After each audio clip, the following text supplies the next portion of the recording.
Sa four-way stop, yun, pag may nakita kang intersection, una mong hinahanap kung may stop sign ka o wala. Next, kung makita mo may stop sign, kaya identify mo kung four-way stop ba siya or just regular stop sign. Okay?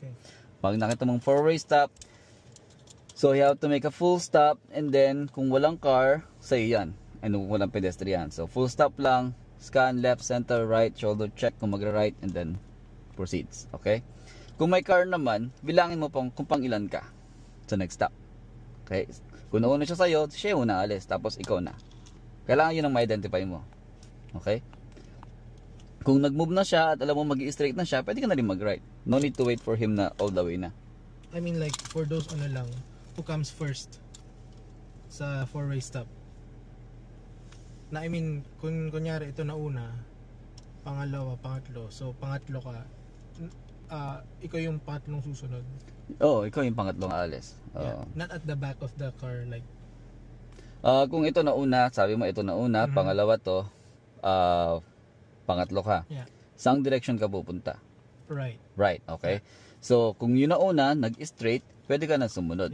No need to wait for this car. Kasi ito naman is either pa straight siya, pa right, or pa left, hindi ka niya maihit. Ang concern mo, yun nandito. Okay, kung siya yung pangalawa, pero usually, pag ito nag-straight, pwede ka na pumasok kasi binablock niya to. Okay. So, basahin mo rin yung flow nung four-way stop.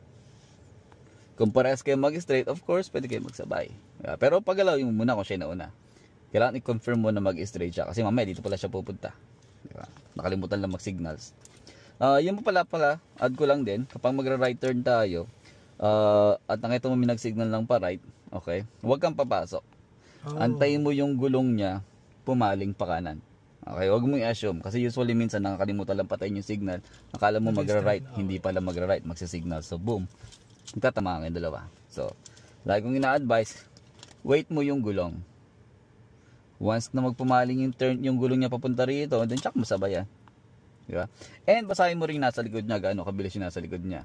Pagliko ba niya, may space ka pa makapasok. Paano kung abutan ka? Kung alam mong malapit yung nasa likod niya, huwag mo siyang ipasok. Di ba?